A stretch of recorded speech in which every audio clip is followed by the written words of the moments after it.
Assalamualaikum warahmatullahi wabarakatuh. Perkenalkan, kami dari kelompok 2 yang beranggotakan Dionysius Marcel Ginting, Zulfikar Ali Ritonga, Dwi Utami Cahyati, Rinanda Suci Syafitri, dan saya sendiri Dava Febrianda. Kami dari kelompok 2 ingin membawakan materi yang berjudul Konsep Nilai-Nilai Kepemimpinan Berdasarkan Kearifan Lokal.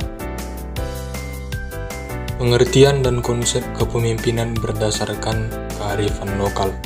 Pengertian pemimpin. Kepemimpinan berdasarkan kearifan lokal adalah seorang pemimpin yang menguasai suatu daerah. Masing-masing daerah memiliki ciri khas pemimpin masing-masing, baik dalam segi peraturan, pelaksanaan, dan pemerintahan.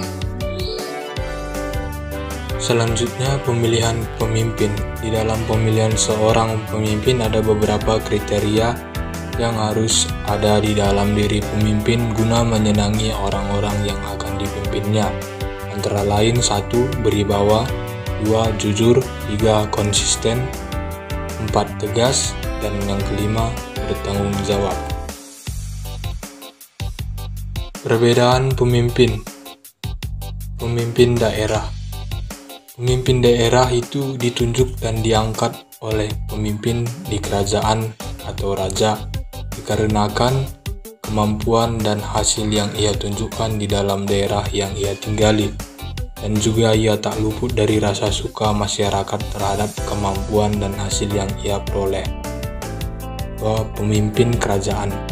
Terkhusus untuk pemimpin kerajaan atau bisa dibilang raja, hanya anak raja atau pangeran yang bisa menggantikan posisi atau kedudukan seorang pemimpin di dalam kerajaan tersebut. Yang selanjutnya, konsep kepemimpinan. Konsep kepemimpinan berarif lokal menurut naskah-naskah Sunda seperti Sang Hyang Siksa Kandang Karesian, fragmen cerita Parahyangan, Sang Hyang Hayu, Amanat Galunggung, setidaknya harus mampu berperan sebagai leader, manager, entertainer, entrepreneur, commander, designer, father, service, dan teacher. Kesembilan kriteria tersebut selayaknya bisa diejawantahkan dan dicerminkan dalam diri dan sikap seorang pemimpin dan kepemimpinannya menuju pemimpin ideal.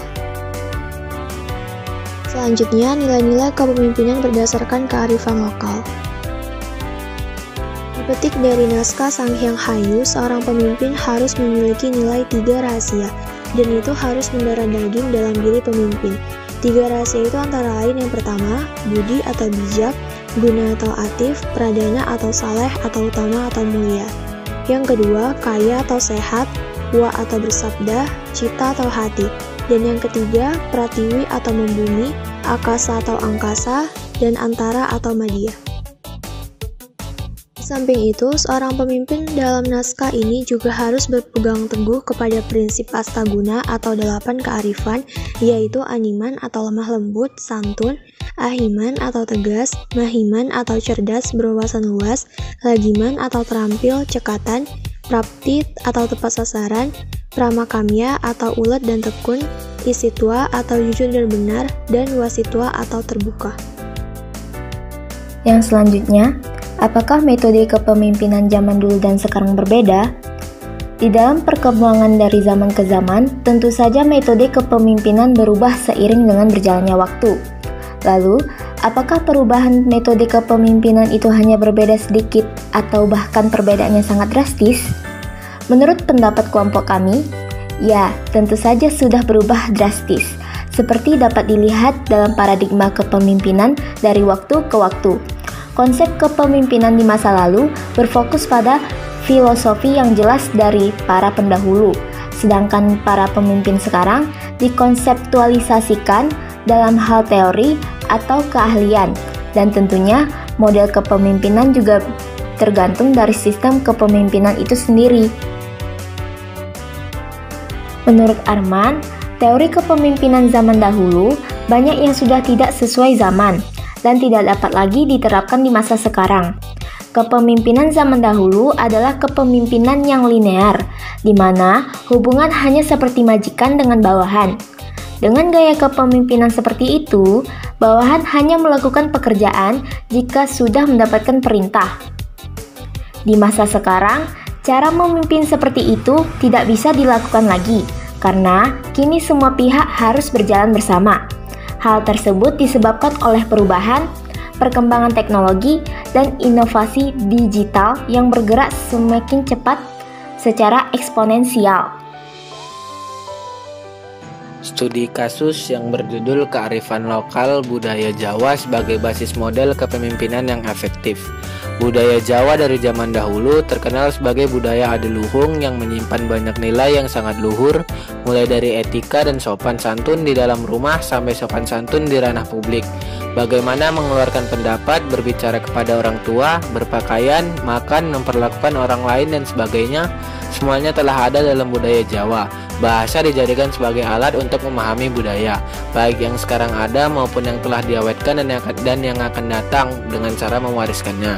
Tanpa bahasa tidak akan ada budaya.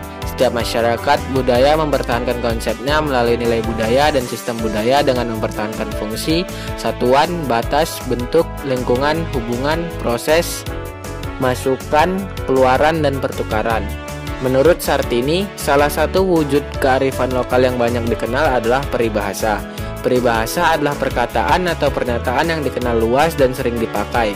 Peribahasa menggambarkan kebenaran yang berbasis pada akal sehat dan pengalaman praktis yang bersifat manusiawi. Salah satunya adalah mengkaji dan memahami ungkapan seperti peribahasa, bebasan, dan saloka yang terdapat dalam bahasa daerah dan budaya tersebut, seperti dalam bahasa dan budaya Jawa. Mentransformasikan nilai, pemikiran atau ajaran di masa lalu untuk ditarik ke masa kini memang sulit, tapi bukan berarti tidak bisa. Hal tersebut dikarenakan kearifan lokal menjadi diskursus. Ketika menjadi pemimpin, orang Jawa memiliki beberapa semboyan dan pandangan hidup yang selalu harus dilaksanakan agar kepemimpinannya dapat berjalan dengan baik, karena diiringi dengan sikap-sikap yang arif dan bijaksana. Sikap dan pandangan itu antara lain ialah seorang pemimpin harus dapat hamangku, hamangkoni. Hamangku diartikan sebagai sikap dan pandangan yang harus berani bertanggung jawab terhadap kewajibannya. Hamangku diartikan sebagai sikap dan pandangan yang harus berani ngerengkuh atau mengaku sebagai kewajibannya. Dan hamangkoni dalam arti selalu bersikap berani melindungi dalam segala situasi. Jadi seorang pemimpin dalam pandangan masyarakat Jawa itu harus selalu berani bertanggung jawab, mengakui rakyatnya sebagai bagian dari hidupnya, dan setiap saat harus selalu melindungi dalam segala kondisi dan situasi. Kepemimpinan Hasta Brata. Kepemimpinan merupakan hasil budidaya masyarakatnya. Dalam kebudayaan atau dalam hal ini disebut ajaran Jawa, pengertian kekuasaan berbeda dengan paparan teori-teori barat dan modern. Dalam masyarakat Jawa, kekuasaan merupakan suatu yang agung dan keramat yang bersumber dari Sang Maha Kuasa. Kekuasaan dapat diperoleh manusia terpilih yang memiliki daya kekuatan sehingga mampu menyandang atau duduk di posisi pemimpin. Berdasarkan konsep tersebut, maka seorang pemimpin harus memiliki 8 sifat alam, yaitu yang pertama, bumi sebagai tempat kehidupan. Bumi menyediakan semua kebutuhan dasar makhluk hidup. Bumi merupakan tempat yang kokoh dan senantiasa memberi pada semua makhluk. Seperti bumi, pemimpin harus mampu untuk memberi dan kokoh, memberi tanpa pamrih pada masyarakat yang ia ayomi, dan menjadi tempat pertama yang bisa diandalkan. Yang kedua, matahari. Lewat cahaya matahari, makhluk di bumi mampu hidup dan beraktivitas. Senantiasa mendapat energi dari matahari, memungkinkan makhluk hidup untuk tumbuh dan berkembang. Pemimpin memberi energi berupa visi, tujuan, dan alasan untuk setiap tindak keputusan. Memberi seperti matahari adalah memberi dengan terus-menerus, hingga ia tidak menyadari bahwa telah berbuat banyak untuk orang lain. Yang ketiga, api. Api memiliki hukum yang jelas. Ia membakar apa saja yang menyentuhnya. Walaupun bersifat merusak, ia merupakan unsur alam paling adil di antara yang lain. Sifat api yang spontan namun stabil mencerminkan keberanian dan keyakinan kuat. Berani dan yakin untuk menghancurkan masalah-masalah yang timbul di kemudian hari.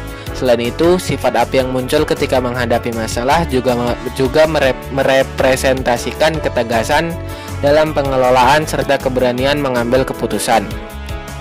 Yang keempat, samudra hilir untuk semua sungai. Padahal tidak semua sungai membawa air yang bersih. Walaupun begitu, samudra menerima air dari sungai manapun, entah itu kotor atau bersih. Seperti samudra, pemimpin adalah sosok yang membuka mata dan pikiran secara luas, menerima pendapat dari sekitar sebagai tanda respek seorang pemimpin pada orang lain. Samudra juga mengolah semua konten air sungai di kedalaman airnya. Begitu juga dengan pemimpin. Ia tidak menelan mentah-mentah masukan yang datang. Dengan memikirkan baik-baik semua pendapat yang ada, pemimpin mampu mendapatkan pengetahuan baru dari sekitarnya. Yang kelima, langit berbeda dengan horizon atau kaki langit. Karena horizon hanya ilusi optik dari keterbatasan organ sensoris manusia. Langit merupakan sebenar-benarnya atap bagi bumi. Langit adalah cakrawala. Ia adalah simbol bagi luasnya ilmu pengetahuan. Sosok yang menyimbolkan langit memiliki kompetensi, kemampuan, dan kecakapan yang dapat diajarkan pada orang lain. Yang keenam, ada angin. Angin dapat berhembus di mana saja. Ia terbentuk ketika ada perbedaan tekanan udara. Pemimpin yaitu seseorang, keberadaan dan pengaruhnya bisa dirasakan oleh sekitarnya. Keberadaan pemimpin bukan sebagai simbol dari kekuasaan. Ia adalah orang yang terjun menghadapi masalah dan peduli pada kondisi yang dihadapi. Yang ketujuh, bulan. Bulan hanya bisa dipandang di malam hari. Ketika memandang bulan, ada rasa damai dalam gelap. Pemimpin harus menjadi sosok yang memberikan kedamaian pada sekitarnya. Rasa damai yang nyaman dan membuat hati gembira.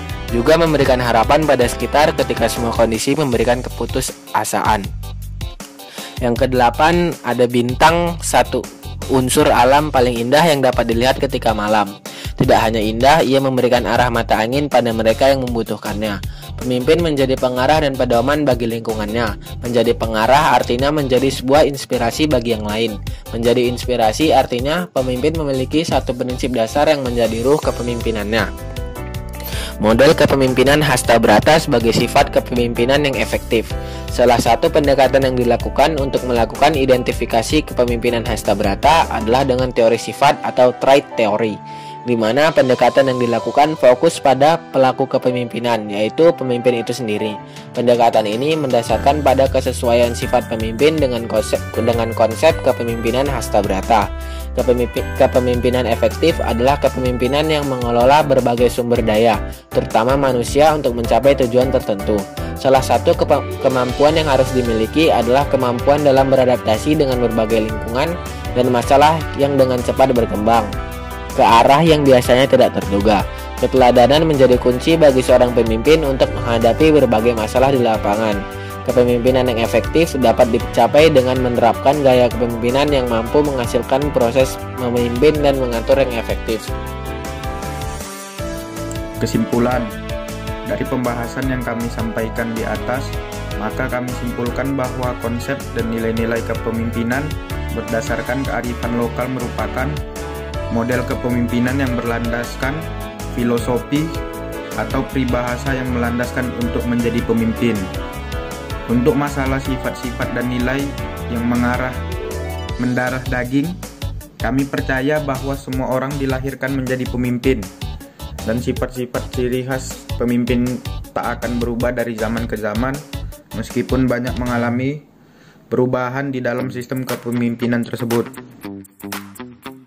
Baik, sekian hasil presentasi kami dari kelompok 2. Lebih dan kurang kami memohon maaf. Wabillahi taufiq wal hidayah. Wassalamualaikum warahmatullahi wabarakatuh. Terima kasih.